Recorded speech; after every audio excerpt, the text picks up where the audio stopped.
well, specifically, Tracy, gearing toward most of our complex chronic pain folks have PTSD and or depression and or anxiety. And they go up when the pain's not treated. So there are other ways to be looking at how do you pair comorbid conditions to utilize potential treatment dollars. So the people on the phone there's still someone who is not muted, who sounds like they're making tea or something and walking around. If you guys could put your mute on, that would be great. To mute your phone, you can use *6. So if you haven't pressed *6 yet, please press *6. You can always unmute yourself by pressing *6 again. I think they heard it. Thank you. They did. Thank you. Thank you. All right. So the charge for all of you guys, and it depends on what direction we decide to go and how much of this we need to dig into in any area, but basically what diagnosis or conditions do we address? Do we just look at below the line ones? Do we look at above the line ones for certain services? Help sort of steer staff to like where the effective treatments are for these complex or central pain, what works, what medications, what services, what doesn't work, and then identifying sort of the best method for getting this to work within our rather idiosyncratic prioritized list process. So we came up with some examples, and we'll kind of just these are just possibilities that we just came up with as sort of a start for the conversation. But this group is completely open to any idea that anyone wants to come up with. So Jason, why don't you go ahead? Next slide. Next slide. So the first one we thought of as staff was we could do a statement of intent. This means we don't actually have to like identify all the diagnoses and move them or anything. It can be very specific. We can say like chronic pain conditions get 8 physical therapy visits, 20 mental health visits. We could do whatever we want in terms of being specific, and we could actually implement this reasonably soon, probably January 2019. The cons. The conditions would be below the line for claims processing, which is a big deal for the CCOs and for the fee-for-service Medicaid, because these things would constantly be hitting their computer system is saying no, and then some human being would then have to override it. So that's actually a big deal for the claims system. So those automated systems won't recognize it. It's also when things go to hearing. So when there's a problem and a OHP member wants to sort of protest a decision that's been made, it's harder, they're not as enforceable with the ALJs as like other things are, because they're kind of more amorphous. So those are the cons. Why don't you go to the next slide, Jason? So this is just an example. It just is completely made up by me just as a start. So this is kind of what a statement of intent looks like. It just says statement of intent. And then it is the intent of the commission that you get these services, X number of whatever, but you shouldn't get the following services. And you could do any kind, you could basically put, it's a pretty open format. The other idea that we came up with as a possible solution would be a guideline. So creating a new line might be like complex pain, and then we'd have to put a guideline in there because of all the things we would need to do. The pros are, this actually works with the claims system, that's kind of how things are. We can be very granular with the CPT code, so if we want like a particular injection or something covered, we can, if it has a CPT code, we can specify that. And then we can fine-tune further with a guideline. But it has those unintended consequences if we create a new line that's above the funding line about ancillary and medications and things. One possible situation could be that we would have, let's say we would move a whole bunch of services up into this new line that would have limited services, but we would keep it below the line for other services. Then you have an above and below this line situation, which again comes up with claims processing problems. And I realize this is all kind of arcane governmental stuff, but it kind of is a big deal. The other thing about making a new line is that we can only do it on an every 2-year cycle, so it would only happen in 2020. So there's next slide. So this is just an example of a new line. It's basically line, we name it. We have to identify all of the ICD-10 codes that we want on it. We have to identify all the CPT codes we want on it, and then the guideline. So it has to be very specific. And then the guideline, Jason, next slide. The guideline looks somewhat like a statement of intent, but it's attached to a line. And these actually are considered sort of integral to the lines. So the ALJs, the administrative law judges who deal with people who are getting kind of, they're going to hearing, would consider this kind of part of the list and kind of the law of the list sort of thing. And then there's totally other ideas. What we did when we did the backlines was we kind of threw everything open. And if you could make something that you would want, what would it look like? And like they ended up coming up with 4 different lines and 3 guidelines, or there may have been 4 guidelines. I can't remember. So they kind of did that. I mean, you could come up with some other solution, whatever. The thing is that it may not work with our weird prioritized list idiosyncratic system, and also with all of the like CCO, all of the specifics of running the OHP plan. You also might need assistance from staff. I mean, your ideas have to get translated into prioritized list speak. So those are the possible solutions. Next slide. So right now I just want to open everything up for discussion. So I'd really like to leave today having a sense from you all, sort of a direction. So what types of conditions do you want us to look at? What types of treatments do you want to look at? And what kind of route do you think would be the best route to go to? And then for our next meeting that we're thinking of having sometime in the new year, staff will mock up whatever you give us, and we will bring it to you as sort of a next point to discuss. And there's lots of fine tuning and things, and we could look at it when it's done and throw it out and start over again. So it's all kind of up to you all. Yeah. Yeah, so we started off the discussion on language and definitions, and the reason I want to, because we went through it, and it was really important, and then we went straight into diagnosis. And the reason I think that's really important to point out, and something we need to focus on, is if you have treatment tied to diagnosis code is tied to the language and the definitions that we're defining. And if we have muddy definitions and unclear understanding of what those mean, the whole foundation for the system doesn't work. So I know that makes it really difficult with the prioritized line, and ICD-10 is a freaking disaster. But there's an opportunity to kind of make a really good foundation to move forward. It may be slower, or if there's a quick fix, then it should be just a quick fix. Just look at the line, look what the evidence is, and just start. I mean, you can pound that out just by what the studies show. But there's an opportunity here, but it's really going to start with understanding what the language is. So. And we are stuck with ICD-10, but again, we could write a statement of intent or a guideline or something to define what we mean. And if there is no ICD-10 code for what we mean, that would be probably more of like a statement of intent. Because you're right, ICD-10, I mean, we pulled out like all sorts of diagnoses from an ICD-10 database, and it's just, they have hundreds of, it's just like specific pain here and there, and pain in the knee. And it becomes a game of trying to find the code to fit with what you want to do, rather than direct a treatment plan that benefits the patient in the best way. That's very true. So, I just say with the back guideline, we included some diagnostic tools and risk assessment in there, which would be designed to identify which patients need which kinds of treatments. And if we wrote whatever guideline or statement of intent we write, if there are tools like that we could use, so that's the criteria rather than the code. That's one way of addressing that. Whether there's one tool good enough to address every patient who might come through the door, that's the hard question. Another piece of this, we haven't even used the SUD elephant in the room, substance use disorder elephant. I mean, we're dealing with a major epidemic, a public health crisis that we have only seen before 30 years ago when heroin was a huge problem. But here it is again, a medically addicted population that has chronic pain and other comorbid behavioral health disorders. Do we want to look at this in steps possibly? And given what you just said, Kevin, how do we fit dealing with a very real crisis in our communities with trying to make this work with a fairly quick turnaround? To me, 2019 isn't quick enough. But In government, that's super quick. I understand, but I'm dealing with Clackamas County right now, so I understand.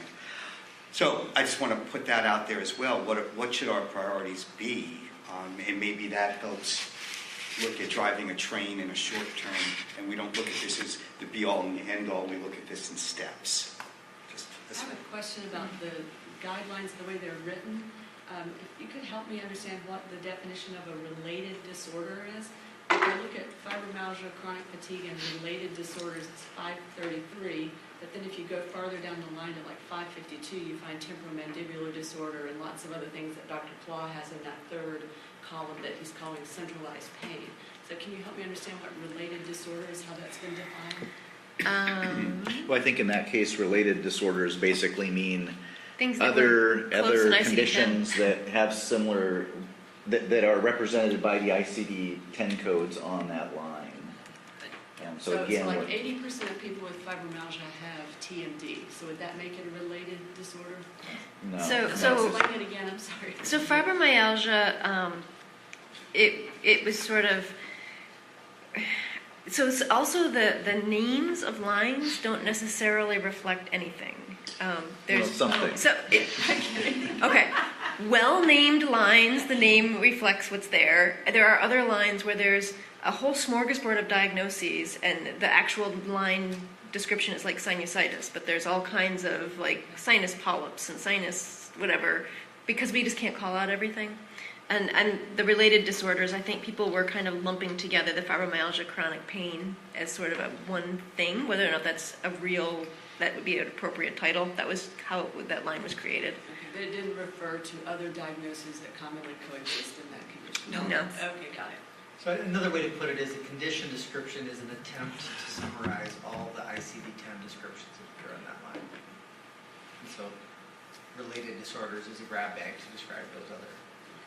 If we went the second route, Ariel, does that mean all of these kind of pain conditions, we'd have to look at the research and evidence behind them to decide if they were going to be funded? Is that? Probably. Mm-hmm. Yeah, so the spreadsheet that Kat was just picking up, this is not an all-inclusive list of pain. It was basically, we did a search through the database, or well, Jason, our database guru, did a search for pain, and then I tried to put in a few other things that were just kind of chronic conditions that are painful that don't have the word pain in them. And we gave up after a while because it just got so long and so involved. But at least it gives you an example of sort of where different pain conditions are on the list. So there's a list line, and that just kind of tells you generally where things are. It's basically a reference, but yes. So to use Dr. Claw's language again, it looks like we've got coverage in some degree for peripheral nociceptive pain and for neuropathic pain, but very little coverage for centralized pain states. Is that right? Yeah. In general. Not specifically. Yeah. Just trying to But, get on the but right he kind of planet. puts low back pain kind of closer to the Well, centralized he puts pain. that when he clicks the mouse and then mixed pain states show up. That's what he does that back pain. So, I just It wanna- didn't transfer in this slide deck, but that's what I had originally. Yeah. And the point being that many of these people with complex pain present with a little bit of each of those. 80%. Well, Yeah. I mean, it comes from a fundamental understanding of what pain is and what it isn't, right? And we know pain is an experience, and what does that actually mean? Well, the simple way is the frame of the question. We are often asking, what does the pain come from? That's the wrong question. We should be, how is the pain constructed? Because an experience are constructed from a bunch of different variables here. But when we use that, it's coming from, and we say nociceptive pain, it infers that you have broken bone and pain pus is shooting out of that bone straight up to your brain, which is, we know that's not true. Or even when we were talking about centralized syndromes, that somehow there's this structure oozing pain particles into the brain. You can have somebody who's got a complex etiology who comes in with a broken leg. Now you have nociceptive input that's involved with constructing their pain, but they have other inputs involved as well. And so I just kind of want to put that out there. So we're saying, where's the pain coming from? That's not the question we should be asking. It's what's constructing the pain? And then that changes the way we approach everything. Right, and then so that was going to be my point, and your point comes better before that. Maybe we need to also be talking about not just isolating and focused on what the diagnosis code is that we're treating, but what is the treatment coverage that we're missing for this group of individuals that we're looking to consider coverage for, or reorganizing on the list to pull that out and specify what it is that we're trying to cover and treat. And it comes behind that, rather than looking at where's the pain coming from, but what is that? What is the treatment picture? So that's sounding a little bit more like a statement of intent, what might work, where you could say, you could define what you kind of want to cover, and then define what treatments you want.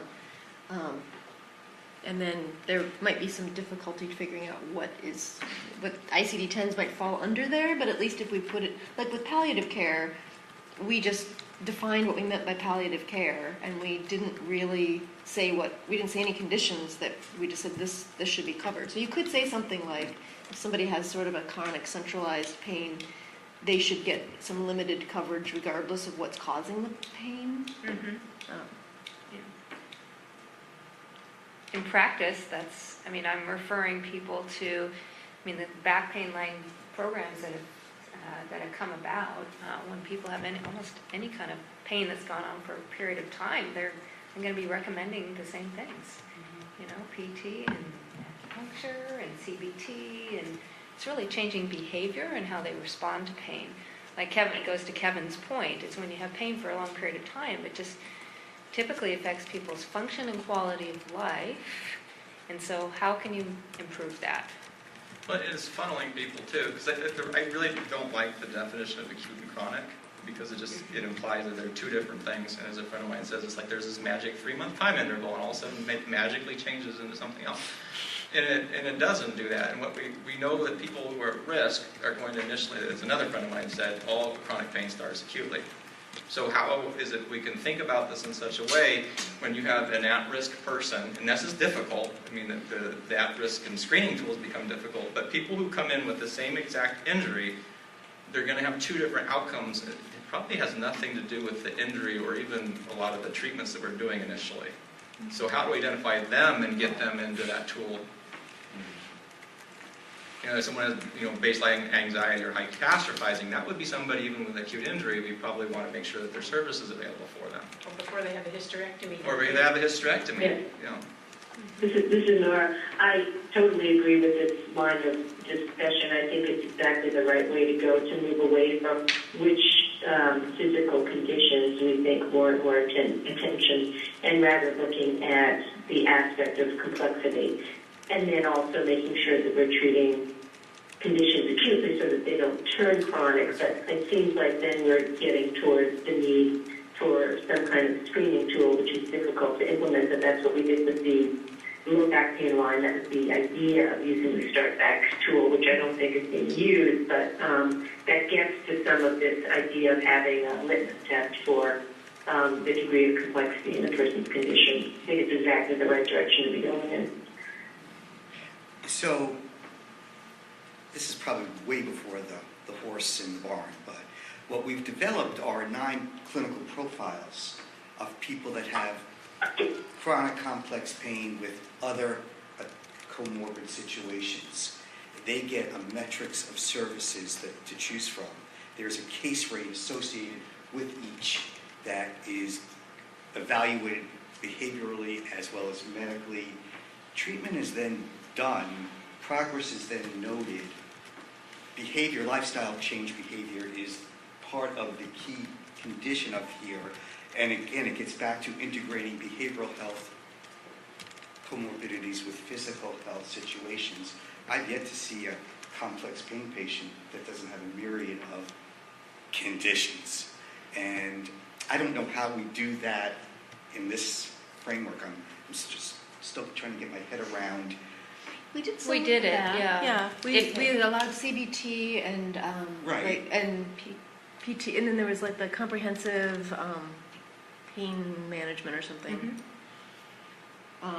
Well, on the Start Back tool, if they had a low score, they would get Right. 4 sessions, and then we bumped it up to 30 sessions if they had more complex issues. We don't even limit it by sessions. It's Right. a shared risk model where the contractee says, we will take on this patient with all of this stuff, and we get this amount of money. And the payor, the CCO, say, okay, we'll do that. And with that complex person, with all of the co-attending situations, even if they only do the CBT, you still get this. And so that risk model seems to be working. We've had reduction in ED visits, increased ADLs, increased mood, stabilized mood, et cetera, et cetera. Maybe it's the model with everything else as opposed to worrying about, or not worrying about. Iatrogenic effect is crucial and important to look at, but should it be the underlying thing that we go for as opposed to looking at things differently and looking at models that can work? Are they scalable? I mean, rural versus urban is huge with this, right? Where you might only have one acupuncturist in the entire county. And how many psychologists are willing to take on OHP clients, and Right. et cetera, et cetera, et cetera. So access is also something I think that gets thrown into here. This is not a vacuum situation. And what I wonder, this is Laura Acker, if there's a way to have this somewhat more self-directed by the patient. So if we were to present a benefit package similar to what was done with the back pain lines, where you have a X number of combined behavioral health, PT, chiropractic, acupuncture per year for pain. And then the provider treats according to their scope of practice and expertise, and the patient finds out what's actually going to help them the most. They're not going to come in if it's not helping. So I wonder if that can be worked in somehow. So this is Kim. I have to comment about Kevin's statement, which I agree with completely. You know, there is a body of literature on phenotyping chronic pain, however we're going to say the patients, and this sort of bell-shaped volume control of pain that occurs in the population. So are we trying to think more broadly about how to identify that end of the bell curve that's going to be most problematic regardless of the specific diagnosis? Is that a direction we would want to go? I'm suggesting that we just have the same package regardless of the kind of pain. And there will be some people who will go for 3 acupuncture treatments and they will be completely better and they won't come back. And there will be other people who will say, I really need to see someone every week because my pain is through the roof if I'm not getting some kind of care for this. Well, if we're trying to do a prevention model, and we're trying to prevent some of those people who are going to slide. We don't want to just be tackling the ones that are the ones that have had it for 20 years. Right, but now that model is at baseline, we all have a different pressure, electrical, cold, heat sensitivity.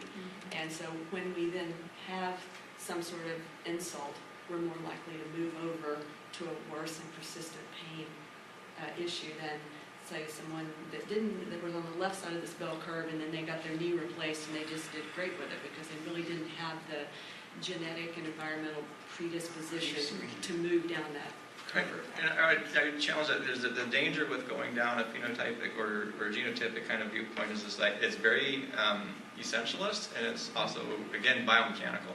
Because we know people who have, is there a genetic predisposition to persistent pain? Yes. But do all people who have persistent pain have the genetic profile? No. So we have to be cognizant of, there may be risk factors involved, but people don't have to have that. You know, because then also the danger is that people hear the word, oh, it's in my genes and it's fixed and there's nothing I can do about it.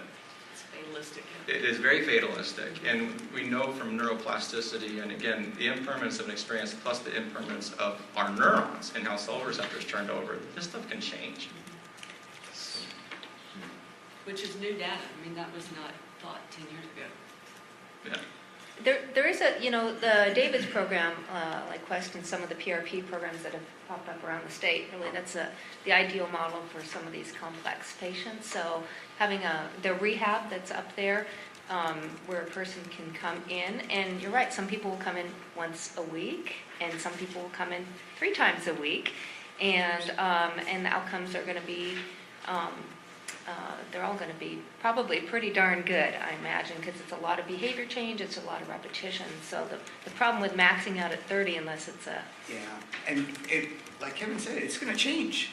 You know, we've got people living with their complex chronic pain for years, failed surgeries, with, sustained anxiety and depression, who start to get better, and then, that emotional trauma pops up. Their pain sparks and triggers, and what do? My 6-month authorization's out. I'm at 18 out of 19 treatments of whatever, and I think that we're talking about, especially for that part of the bell curve, this is not an easy fix. I mean, And that's why I mentioned that also keeping in the back of our minds of managing this in the chronic care model, where this is an ongoing and maybe not limited to an injury or an episodic acute pain. Well, and this is Kevin again, just kind of flipping this to the payer side. I'm having a hard time hearing again. Okay, so from the payer side is, because we can talk about treatment and make it, we can treat forever, right? Okay, you need to come see me every day. But then how do you do it in such a way that that's not abused? Because the ultimate goal for the patient is to give them the treatment they need as they need it, such that they don't need to see you again. that's Right. And so it's like some people can get on a bike and you only need to hold them briefly and they're going to be off. Other people may need you not only to kind of help you with, get them started, but maybe there a couple times until they get on the way. But I'm kind of playing both sides here, because on the payer side, it becomes very easy if we could say, well, you have to have this and we're going to give you as many as you want. And then the patient may be saying this is the greatest thing in the world, but maybe might not be anything better from it. And to extend your metaphor, while you're guiding that person on the bike, you get a flat tire. your other kid is falling in the pool. Yeah. So we have to remember those Yeah. too. Empowering people to be able to manage their pain. How is that a piece of this? What CBT codes do we use besides CBT? And mentoring is something that we use a lot of, and it is a ripoff of 12 Steps for those of you who aren't familiar. You have a paid sponsor, somebody who lives with chronic pain, that's in recovery from a mental health and/or substance use disorder situation, are some of the best coaches and engagers and maintainers of people going through this process. The isolation and stigma that so many people experience with chronic pain and comorbid situations is a huge piece of this puzzle. So how many of your treatments that you do are group-based? Almost all of Almost them. all of them. Almost all. Huge. And that's one place the literature is really going, is just the efficacy of this group-based. That's right. Even the medical visits where you get your drugs. The medical visits, the medication management for our psych patients, the acupuncture, the mentoring, the CBT, obviously yoga, is all done in group. This is I'd like to just throw something out. This is Amber Rose. I wanna piggyback on what you were just saying, and also say that I live out in Lincoln County now, and the ability to do group in rural areas may not be as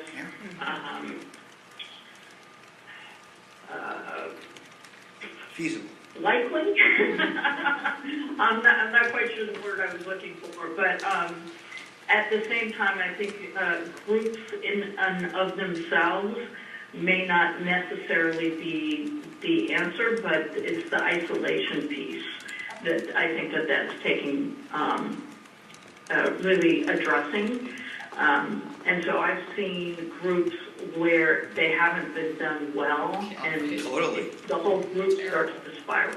We call those So being able to find ways of making that, WHI, I mean. part of more of the other things that people are doing. Well, I think that points to the important thing that Nora and I have always had discussions about. It really does take a team, and it's not. One person will maybe do just great with a few sessions of acupuncture. Another person really needs the PT and the CBT and the aquatherapy and all those other components. Right. And